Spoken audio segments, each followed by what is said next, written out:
Welcome to the Del Walmsley Radio Show. Del challenges the status quo, questions everything, and empowers you to return to your core beliefs to make your life better. If you're ready to hear the truth and get your roadmap to the lifestyle you really want, the next hour will change your life. And now, your host, self-made millionaire, national award-winning investor of the year, CEO and founder of Lifestyles Unlimited, Del Walmsley. Welcome back to the Del Walmsley Radio Show. Yesterday, we started a series about how I believed that life was oxymoronic and how I thought that what would be normal, rational decisions by normal, rational people were actually most times absolutely backwards from what is the right thing to do. And I'm going to discuss and go deeper into this theory today because I didn't have enough time yesterday to complete all the aspects of the thought process I wanted to take you through. I'm not going to go back and redo yesterday's show, so if you want to hear it, you're going to have to go look it up and follow it. But I will say that this is an extension of that show in that it goes where I would have gone if I could have kept the show going yesterday. So having said that, we come to the interesting situation where the statement I'm making is people make decisions that seem rational and logical to them towards obtaining the goals that they want in life. And yet, when you look at those decisions, most times, they're counterproductive. And so we used some examples yesterday of trying to lose weight, and the things that you would normally do to try to lose weight are actually almost opposite what you should do. They're counterproductive, at least, in trying to get in shape. And we talked about the business aspect of small business and how it's counterproductive, and how small business people never can get out of small businesses because they're stuck in the small business mode. And poor people who are brought up in a poor people thought process can't get out of the poor people thought process because the poor people thought process is overwhelming and controls their ability to see the world. And we came up with the statement that Einstein said, you can't solve the problem at the same level of thinking the problem was created at. Right? Because the problem was created by the very thinking you're using to get to the solution. And if you continue to do what you do and expect to get a different decision, that's what we call insanity. Now, there's a psychologist by the name of Abraham Maslow who studied highly successful people and the psychology of highly successful people. And he came to a conclusion that as human beings, we have a hierarchical need, and that if the bottom hierarchical need is not met, then we can't move on to a higher level of human accomplishment and achievement, or, as he termed it, self-actualization, because we're too busy focusing on the need that we're stuck on. And so today I want to go through these needs, and I want to show you how by you working very, very hard, and yesterday we talked about how work generated does not necessarily produce equally generated results. In fact, sometimes the harder you work, the harder you push, the farther you fall behind. And it's this oxymoronic concept because people believe, we've been led to believe, work 1 hour, get paid for 1 hour, work for 10 hours, get paid for 10 hours. And it is the fact that we think that work and results are linear, that 1 equals 1, 2 equals 2, 5 equals 5. But it's not. There becomes a point in every discussion where you have a wasted amount of information. There is a loss of productivity. So whatever it is that you're getting and obtaining to achieve a level of accomplishment, of feeling of satisfaction, the more of it you do, the less pleasure it brings you. And we call this the law of diminishing returns. And so because of the law of diminishing returns, more and more and more and more effort doesn't relate to more and more and more results and or more happiness, specifically not more and more happiness. So I want to look today at these hierarchical needs, and let's just go through them. We all know them, but let's discuss why people get stuck on the bottom rung of success in life and why they can't go any further. And I would suggest it's because of this diminishing returns and this focused point of view on whatever it is they feel is necessary. So I brought out the Maslow hierarchical pyramid, and we can discuss that a little bit. You can look it up on the internet if you want to. But I remember back to when I was a kid. And I remember my dad being very, very frugal. And my dad worked hard until the day he died. Even after I had made millions by age 40, my dad was 60. He could have retired, but he worked hard because he was scared. He believed he had to work. There wasn't no such thing as money making you money. For my dad, it was work made you money. But why was my dad so afraid? Well, he was afraid because his parents made him afraid. His parents grew up during the recession. And my dad tells tales of one piece of bread per child is all that they were allowed. They were allowed one square of toilet paper per person per day. Everything was rationed to them. Not because they grew up during an era when there was a need to be rationed. It was because their parents grew up during a time when you had to ration because you had no money, and so on and so forth. And so they inflicted or imprinted on these children this requirement to be in fear constantly that you're going to run out of something in life that's necessary. So let's look at those issues on the pyramid. Maslow says that the first level of accomplishment that everybody needs to accomplish is physiological success. So what is physiological success? Well, let's take it from the beginning. Number one most important thing to a human body is air. If you cannot breathe, if you have no air, I guarantee you don't care about anything else. You don't care about money. You don't care about sex. You don't care about your kids. You don't care about food on the table, and especially what kind of food. You don't even care about water. If you are and can't breathe, that's all you care about. Now, once breathing is not an issue, because that's the most important one, now you fall into the two subcategories of needs, which would be, number one, water. If you're in the desert and you haven't eaten for 3 days, you don't care because you're dying of thirst. You're going to die of thirst. Food isn't a problem. You can go weeks without food. You can only go days without water, and you can only go minutes without air. So those three hierarchical needs scare the bejeebers out of people in certain areas. One, for instance, when I was a kid, we used to climb around these tunnels we'd build and play war in, and one of them collapsed on me one time, so I was buried alive. I didn't die, but my friends got me out, but sure scared the bejeebers out of me. Now what am I? Now I'm claustrophobic, right? I don't like tight places. I don't feel comfortable in them. It's a hierarchical need. Space, freedom, right? Space and freedom is a hierarchical need. Now, if you're thirsty and starving and dying of lack of water, spatial needs are not that important to you. But if you've got food and you've got water, now you start worrying about space. I know I've gone to other countries where they're really, really crowded and you get on like a train and people, they just crunch you in there. And everybody's crunched right on top of the other person. Very uncomfortable for me. For other people, it doesn't bother them at all because they have no fear of spatial needs.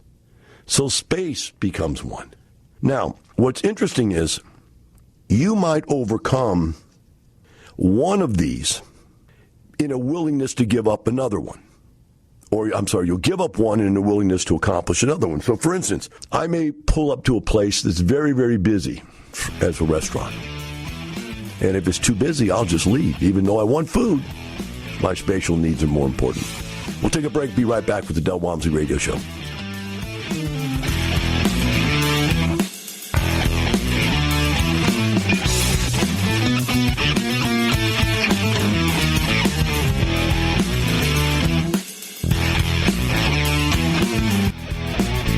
Welcome back Now here's some more unconventional wisdom to set you free from the man on a mission to retire America, one person at a time, Del Walmsley.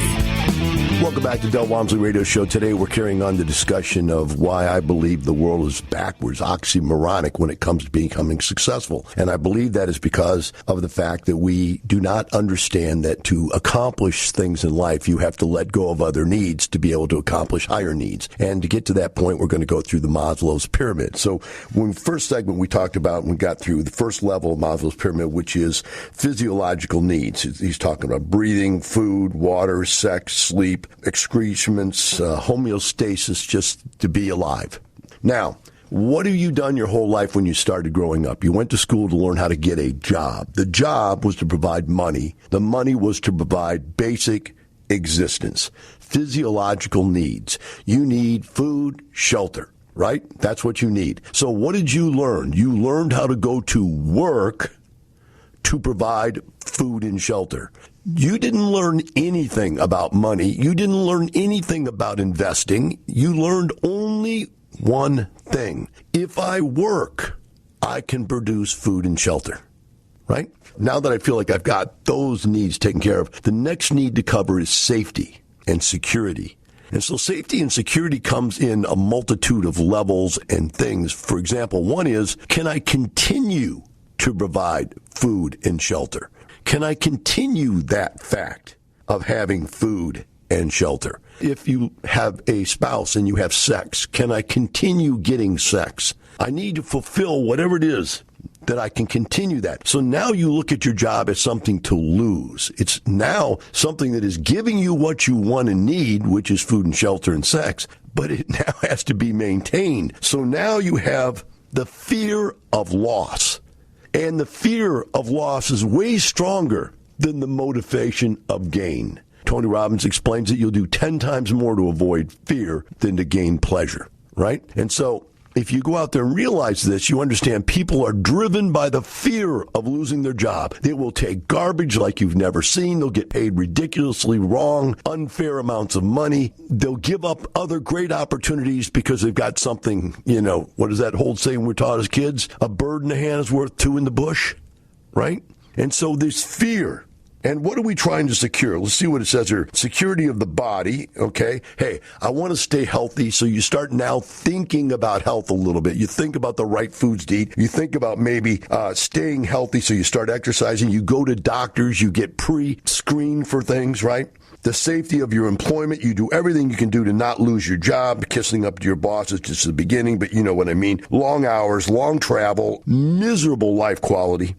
You want the safety of your resources. You don't want to lose the money that you have. And so you start thinking of places to put your money to save it, to secure it, to not let it get away from you. You've saved some money. That savings is security. Losing that money is a loss of security and a massive, massive failure in your life. And so you do everything you can to not lose money. Notice that not losing money is not the same thing as making money. People spend years figuring out how to avoid taxes, but taxes aren't your problem. Your real problem is money. You don't have any. I ask people all the time, how many of you spent or paid $400,000 in taxes last year? Nobody raises their hand. Maybe one in 200 or 300 people. I look at everybody and I say, hey, you don't have a tax problem. You have an income problem. Now, how do I know that? Because when I made $1 million in taxable income, I had to pay $400,000 in taxes. Did I mind paying the $400,000 in taxes? No, because I got to keep $600,000. But people don't ever get to making $1 million because they're afraid of paying the $400,000, so they do everything they can do to avoid paying taxes. The easiest way to not pay taxes is not make money. So the fear of loss is way outweighing and controlling your motivation to gain. Family, you're living a miserable life. Miserable. There's some marriages out there that you could say to the person, you'd be better off dead. I mean, come on, that's a ridiculous statement. Yeah, I understand it's a ridiculous statement, but I'm saying it because you see it and you go, oh my gosh, that's unbelievable the way people live together. And yet they keep coming back for more. Why? Why do battered wives always come back? The security of the home. the family, the husband, the kids. Life is terrible, but it's safe. And then we get into the saying that we've been taught as a kid again. Better to be with the devil we know than the devil we don't know. Right?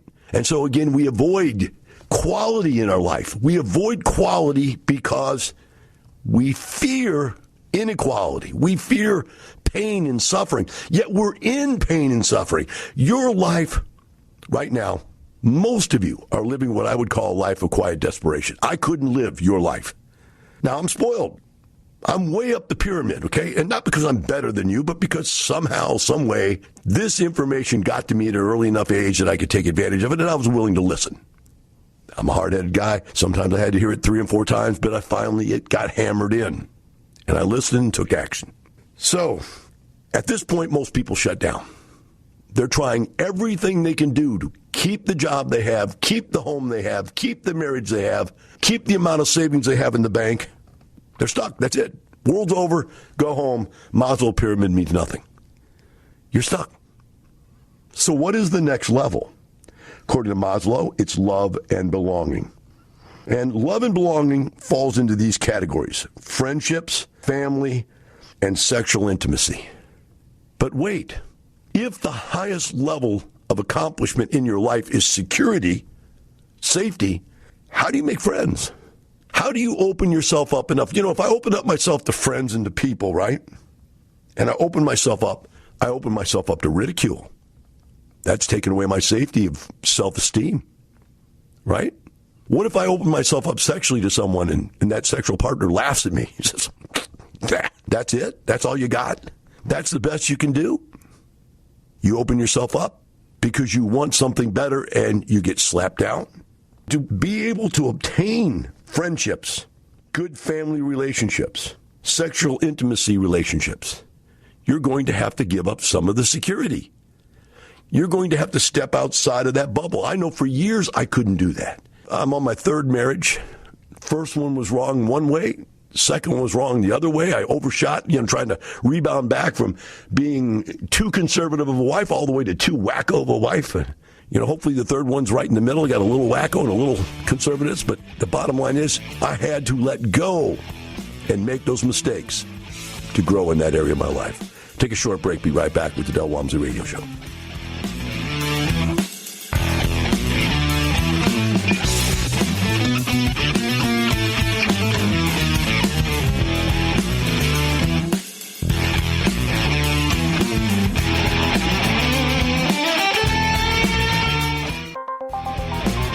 Welcome back. Now here's some more unconventional wisdom to set you free from the man on a mission to retire America, one person at a time, Del Walmsley. Welcome back to the Del Walmsley Radio Show. Today we're talking about Maslow's pyramid of hierarchical needs and tying that together with my belief that people make the wrong decisions in life as far as becoming successful because they think backwards. They're looking backwards in their needs as opposed to positively forward in their needs. So we're up to the 3rd level, which is love and belonging. When we talk about this, this next level really opens you up to a lot of problems. The first problem is you're going to have to, all that safety and security, now you want to share that with somebody. Now, how do you have safety and security and then add a new person? Now you add a wife. Now all the money that you had and enough money to retire and all that now has to double. Then you have kids. Now it has to quadruple. Now all that safety that you had is gone because you don't have enough money to support 4 people for the rest of your life. So that friendship and that love and that belonging to a family costs you security. Do you understand that? And that is a cost. Many times that cost is too much. And that's why relationships are destroyed. Let's talk about going out into the workforce. You now have to make a choice. You have to figure out who you belong with. Before, you could just be you. But now you have to give up you. You have to become them. Who is them? I was reading some Facebook stuff this morning, just glancing through it, and I ran across this girl's Facebook page, and she was a radical left-wing crazo.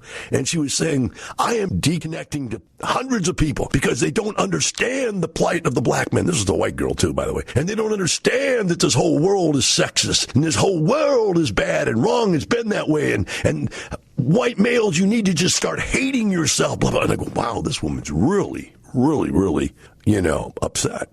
or she has just clung to a group, a belief system, and she has become it. She's not even thinking logically anymore. She's just thinking as this group. And so you become a part of groupthink. You can become a Republican groupthink, a Democrat groupthink, a Libertarian groupthink. You can become a white male groupthink, a black male groupthink, a female groupthink. You can belong to a group. And as soon as you belong to a group, you now isolate yourself from everybody else because you don't belong to those groups and they don't belong to your group. Now, all of that safety that you had is now at risk because now the Black Panthers are going to come kill you, or the Black Lives Matter people are going to come kill them, or the Republicans are going to put you out and starve little old grandmothers and babies and get rid of abortion and make women have kids they don't want, and vice versa, back and forth. All of a sudden you have group hatred, which is very ineffective in life. But you need it because you need to belong to something. You belong to a church, which is great, except now you don't belong to every other church, right? And so the bottom line is that this next need to belong to something is a devastating draw on the other needs. Now you've got to come back. What if you belong to the group that believes that everybody should be taken care of? So now you believe that you need to have food and shelter and safety and have plenty of food and shelter and safety for yourself. Now they're saying, no, you're liberal. You believe everybody needs food, shelter, safety. And we are now going to go with this theory, not from those or by those who produce to those who deserve, but by those who produce to those who need. And we're going to take from the rich and give to the poor because that's who we belong to. And now you can't think for yourself. And it's on both sides. I'm not picking one side or the other. I think it's just insanity that you can't think for yourself anymore. These groupthink people can't even get on TV and talk without being a part of the group conversation. Pick one. Whoever you want. I'll take the other side. I don't care who you are. I'll argue the other side against you. Right? Because it's just a spiel that comes from the groupthink problem. Now, let's get you into a company. Do you align yourself with management, or do you align yourself with labor? Which group do you belong to? And once you ever align yourself with labor, you'll never own a business in your life. Do you understand that? You cannot go from being an employee and have employee think to being an entrepreneurial think. It just won't work. In fact, I don't even think managerial think can get to entrepreneurial think, but at least you can manage your own business. But if you're out there believing, if I work an hour, I got to get paid an hour, there is no entrepreneurial person out there in the world who even thinks anything like that. Think I might work 100, 200 hours before I make a dime. I might work 3-4 years before this thing takes off. What is the security in investing years of your life before something takes off? There's no security in that. You're going to have to let go of security, right? You can't be secure and be an entrepreneur. It doesn't work. There's no way to be a perfect entrepreneur and be successful in everything you do every single time you do it. But as an employee, you can keep your head down, shut up, be a part of the think group that gets taken care of, and live your life. So where are you at? You're in that little squirrel tire again, the little squirrel wheel. You're going round and round and round and round and round you go. Your life is just a life of quiet desperation. You might as well be a gerbil in a little gerbil glass cage because you have no life. You can't think for yourself. You're in groupthink. You're apart. But man, you have friends and you have a family. But you've given up almost everything else in life that means anything at the expense of those friends and family. Now, let's say you're a part of a group. The next hierarchical need, according to Maslow, is esteem. So you first of all wanted to belong to something, right? You want to belong to this group of friends. So here are your kids. They get in these little cliques at school. But being in the clique was the first goal. But once you get into the clique, the goal is to be the baddest dude in the clique. I will skip school more than anybody else. I'll take stronger drugs than anybody else. I will blow up cars. I will smash in windows. I will be the baddest dude in my clique. I want esteem. I want to be looked up to. I want to be feared. I want to be idolized. So I want to be the best I can be in my group. Now, by being the best that you can be in your group, you have to give up the fact that you believe everybody's equal. You have to start to believe that you're better because you're setting your sights at being better. You're looking for achievements that have never been made. No one could run a mile in 4 minutes until the guy did it the first time. And once he did it, and I think it's Roger Bannister was his name, once Roger ran it a 4-minute mile, there was 18 people within the next 12 months that did it. Hadn't been done for 100 years. But once one person did it, everybody could copy. And so if you want esteem, you're going to have to go out there and take massive risk and do things that most people would never do. But by doing that, by stepping out there, you're giving away the safety of the group. You're giving away the safety of your own personal self-being because you no longer can just be you. You can't be happy just being happy. You're never going to be happy enough if you're driven by esteem and goals. And so you're driven. And you work harder and harder and longer and longer and harder and harder and longer and longer. I've seen people come to Lifestyles. I've got some people, particularly in my mind, who they got in here and they just went ego, maniacal, crazy. And 1 apartment, 2 apartments, 8, 10. And when they get up to 10 apartment complexes, you go, man, you're making $1 million a year. What are you doing working so hard? Because I'm the best. You know I'm the best. I'm going to be the best. I am the best. If you even say I'm not the best, then you are a bad person. I'm going to destroy you. I'm going to kill you. I'm going to take over your world. Go, Del, there's nobody like that. Oh, yes, there is. And these people, they're just egomaniacal. At this point, when you're egomaniacal to that level, you can't live in somebody else's world. You have to go start your own. And almost all of these people quit Lifestyles and go somewhere else because they can't live within the group. The group believes in being fair and safe for everybody. It's a group think. Lifestyles is a group think. It's got to be fair and safe for everybody. There's no place for massive, massive ego inside a group. So eventually, all the egomaniacal monsters grow out of the group and leave. It happens all the time. I've had 10, 20 people who are highly successful leave simply because they no longer felt they should have to follow the rules to be safe for everybody and take care of everybody's needs and make sure everybody gets a fair investment. They want it to be better on their side. They want more. The interesting thing about that is, somewhere along the line you have to realize, if you help enough other people in this world get what they need, you can have whatever you want. But it has to be enough other people. We'll be right back and we'll discuss that further.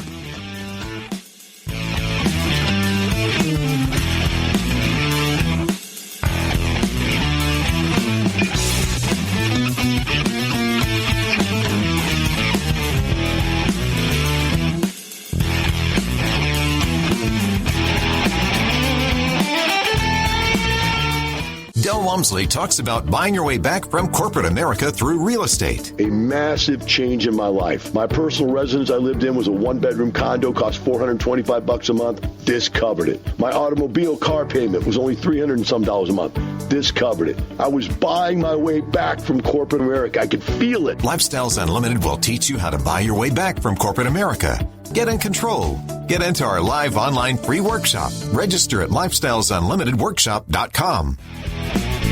Welcome back. Now here's some more unconventional wisdom to set you free from the man on a mission to retire America, one person at a time, Del Walmsley. Welcome back to the Del Walmsley Radio Show. Before we went to break, we're discussing the next level hierarchy called esteem. And the esteem clause is where you start to break with the reality of success. The reality of success is that if you help enough other people in this world get what they want, you can have whatever you want. So if you build a better mousetrap and you provide it and you provide a great product, and I call it best product, best price, and you go out and put your product in the marketplace, they are going to reward you. People are not going to pay money for a long period of time for something that's a bad product delivered by a bad presentation or too expensive a price. You've got to have the best product at the best price, which means your product's got to get better. You've got to be customer-centric to make it work. I've been in business life sales for 30 years, so I think that speaks for itself. There's been, David O'Donnell, Robert Allen, Jeff McCone, Tommy Vu, the Mylans, Ron LeGrand, Carl Cheese, Robert Kiyosaki, Donald Trump. I can go on and on and on. These are all guys that had seminar businesses for over the last 30 years, and they're all gone. And they're all gone because their seminar business became about them, about how much money they can make instead of about the customer. How much can you help someone And in any business, it's that way. It's in the apartment business. It's, the people that try to cheap out their product and save money and make more profit for themselves usually end up going out of business. At first, they may make more money because they've cut all their costs, but their product becomes so terrible that people eventually move out and only bad people move in. And then they got people who won't pay and people who will break everything and destroy it. So it's really counterintuitive, isn't it? That's what I'm telling you about business. This whole conversation for the last few days about how life is counterintuitive. In other words, where you should be keeping your esteem in check and worrying about your customer, the drive for esteem is what actually kills most businesses. You start to get too big for your britches, as they call it. And so again, here's a situation where one need outweighs another's need, and if you go for that need, then you end up messing up the other need. You say, well, then how do you